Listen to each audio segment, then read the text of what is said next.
Perched at the highest point of Keats Island in British Columbia, the nest is a compact retreat that feels both intentional and deeply connected to its surroundings.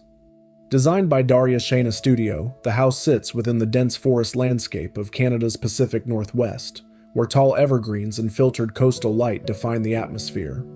Rather than dominating the site, the structure feels carefully placed, almost as if it settled into the trees instead of being imposed on them. The house is organized as a 3-level vertical composition formed by 2 rotated geometric volumes.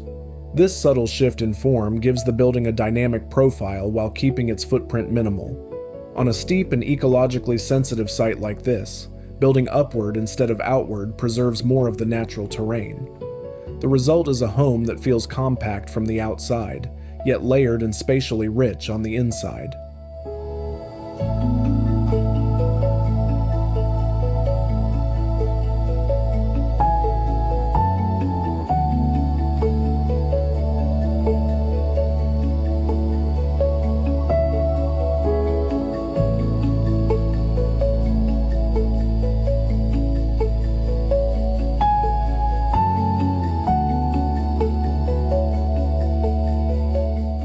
One of the most defining aspects of this project is how it was built. Because the island is only accessible by boat or passenger ferry, the design team relied heavily on prefabrication. Components were constructed off-site, transported by truck and barge, and finally lifted into position by helicopter. In just 2 days, the primary structure was assembled on the hilltop. This approach wasn't just logistical, it minimized disturbance to the landscape and reduced construction impact in a remote setting.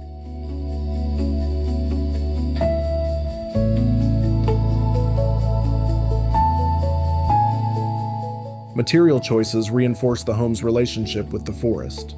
The exterior is wrapped in western red cedar, a wood native to the region that will naturally weather to a soft gray over time, echoing the tones of surrounding tree trunks. Beneath the cladding, a massed timber structure replaces conventional steel framing, reducing embodied carbon while giving the house a cohesive, all-wood identity that feels appropriate to its context.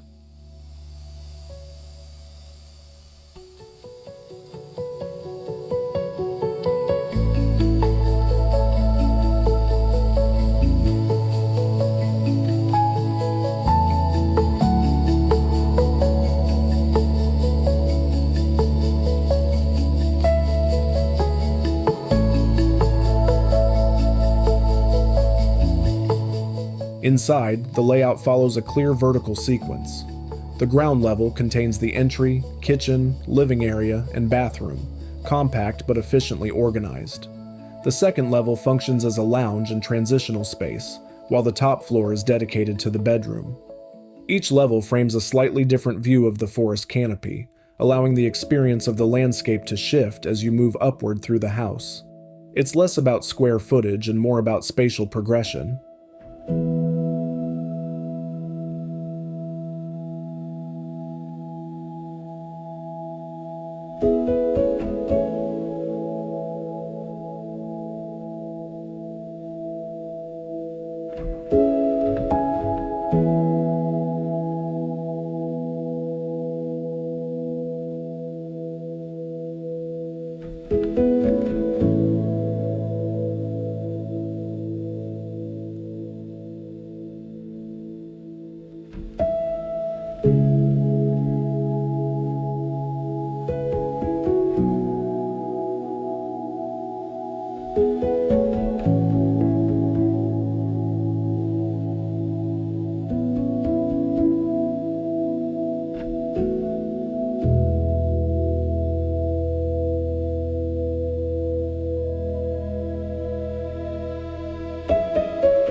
The interior palette is intentionally restrained.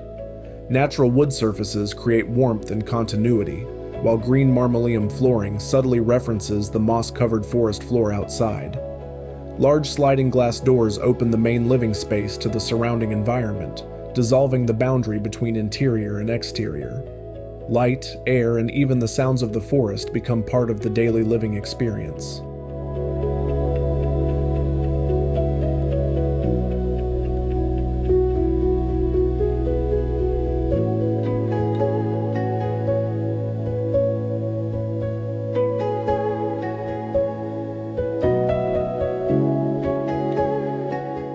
Technically, the nest operates fully off-grid.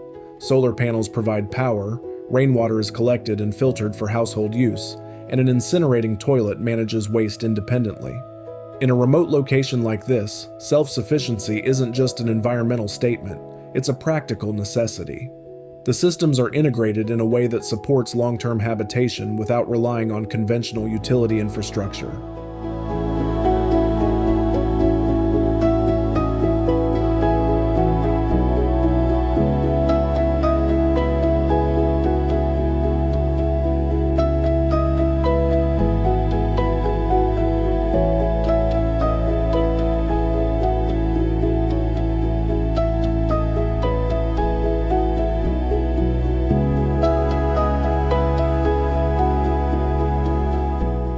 Ultimately, the nest is less about architectural spectacle and more about balance, between human presence and untouched landscape, between modern construction and natural materials, and between retreat and functionality. It demonstrates how a small footprint, thoughtful detailing, and careful siting can create a home that feels immersive rather than isolated. For anyone interested in compact living, off-grid design, or building in remote environments, this project offers a clear and compelling case study.